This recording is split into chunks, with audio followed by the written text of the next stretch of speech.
Hey there guys, welcome back. Today I have a review for y'all on the Baron Sun Cowhand. This is a knife I have wanted for quite a while. It's actually the second one I've owned, but the first I never got to use. As embarrassing as it is to say, when I first got a job and a little bit of money, um, I only had a couple bills, but my first couple checks I was stupid with them.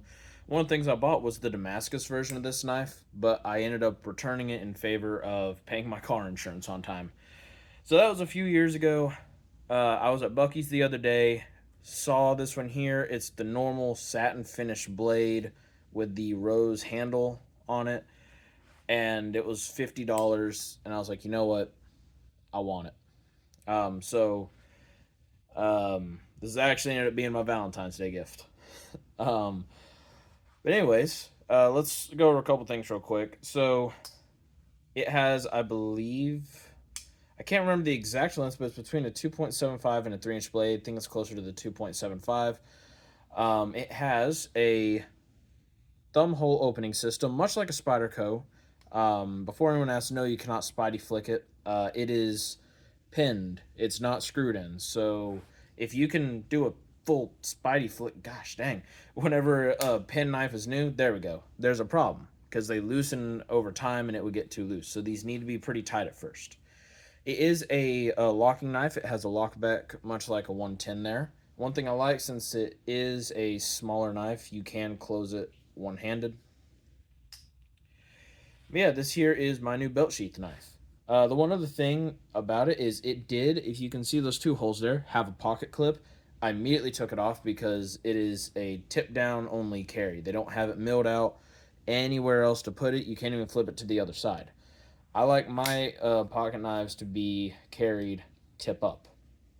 The reason is, like, let's say even if they don't have the wave feature, if I take and pull this one out of my pocket with being tip up, it's already in my hand the right way, just pull straight up and flick out.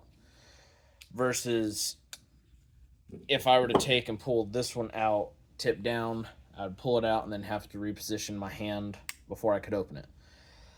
I just like it being at the ready. So I took the pocket clip off and I now carry it in a sheath back here in a tip up position so I can immediately just pop it out.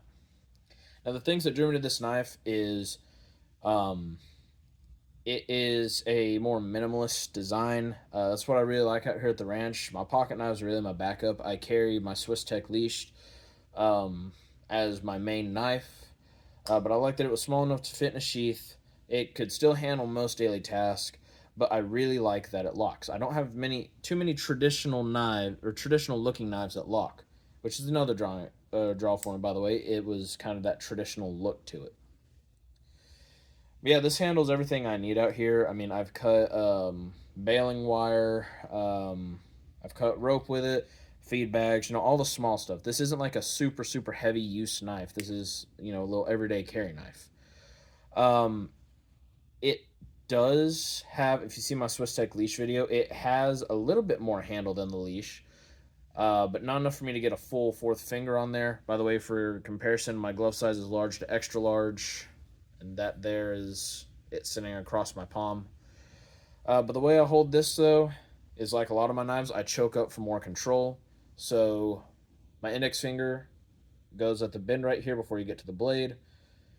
Rest of my hand can then choke up on it, and my thumb rests right at that top curve there, and that gives me the most control possible. But overall, it's really not a bad knife for $50. It looks nice. Well, don't get me wrong, I don't spend money on knives much, so $50 is still a decent amount for me. In the grand scheme of things, for a quality knife, which, having used this for all the tasks I need around the ranch, I guarantee it'll do 99% of what most people need. I mean, hell, a little, knockoff gas station Swiss Army knife will. But this here definitely will, and it's of really nice quality. I highly recommend y'all go pick one up. Anyways, thank you guys for watching. Please like and subscribe for more content, and I'll see you guys later. Goodbye.